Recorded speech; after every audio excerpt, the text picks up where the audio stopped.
Your dictation will start in 3 seconds. 3, 2, 1. We have gathered here to discuss a question which is of crucial importance to our future. No single program more intimately affects so many millions of our people than land reform. No other measure is remotely comparable in its power to transform their lives, to release their latent energies, and to give them not only economic betterment but hope in their future and their children's future, confidence in themselves as human beings, and equally important, faith in our democratic process.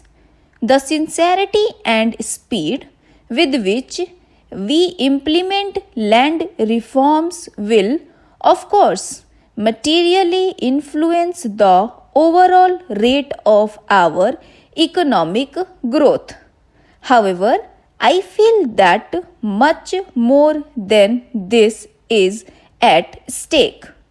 What is on test is nothing less than the justice of our political system and its ability to bring about far reaching social transformation in a humane and peaceful manner.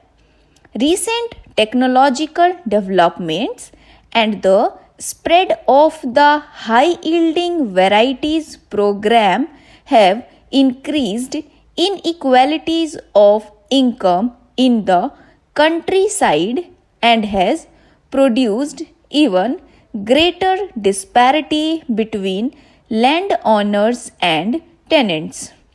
It would be a complete misreading of the situation to think that the productive gains of the new technology have rendered land reforms less urgent.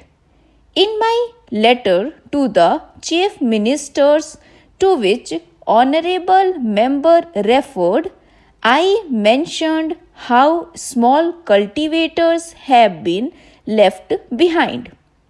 Most of these problems have already been mentioned, but I think I will repeat some of them.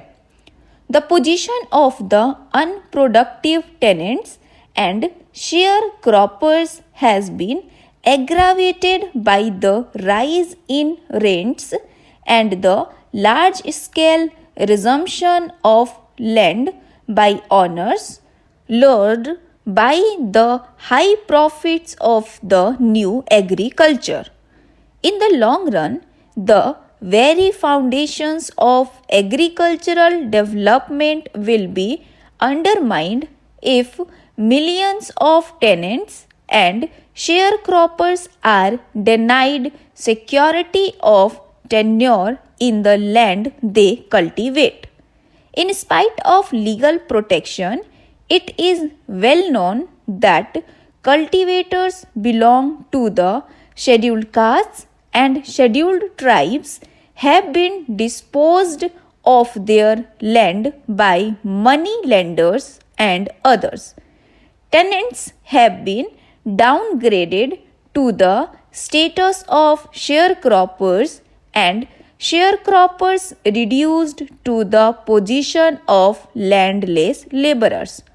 All this has produced a growing current of discontent in the countryside, which has occasionally erupted into violence. These are dangerous trends.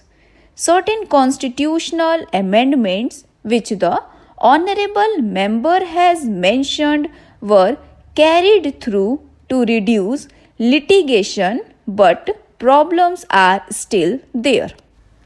I know that all of you are as deeply concerned about these developments as we are at the center.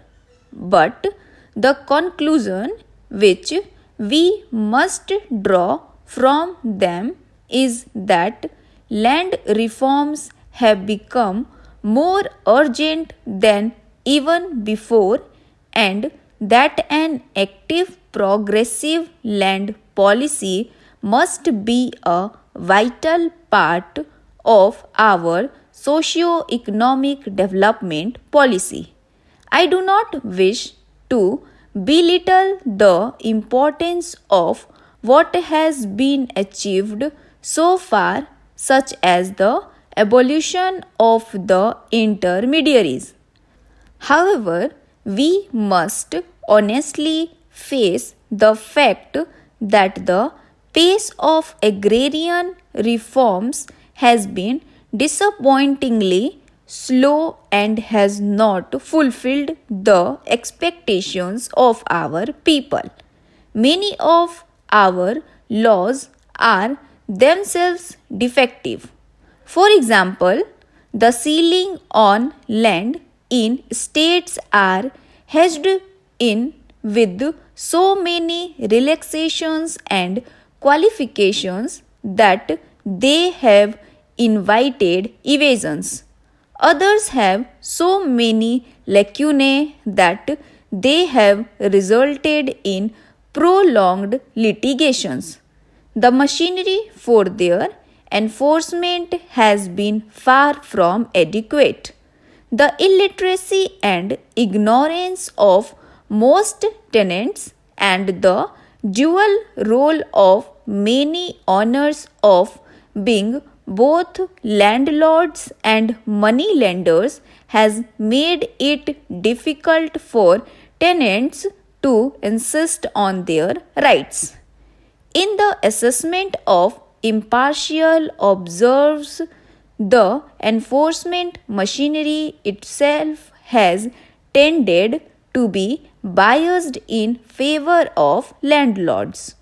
No program of land reforms can be successful if it does not take these facts into account and devise measures by which they can be overcome. What needs to be done is fairly well unknown.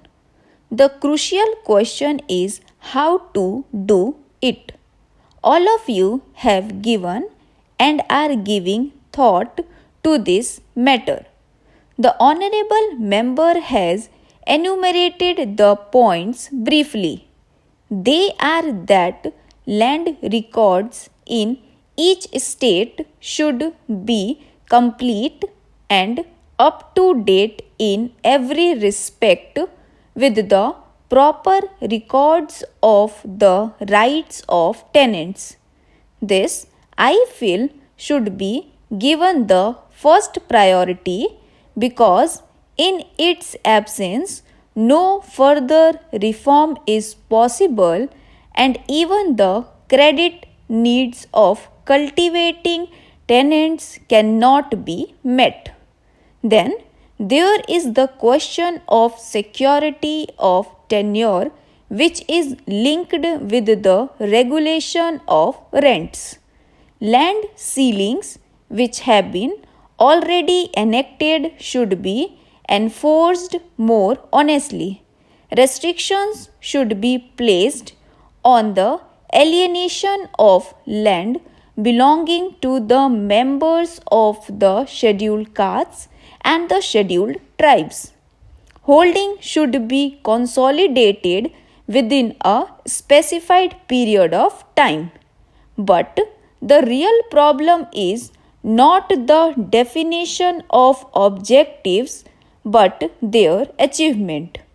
All the evidence suggests that tenants and small cultivators are subjected to almost unbearable pressures during the implementation of land reforms. It has been the invariable experience that Preparation of the records of rights leads to a wave of resistance.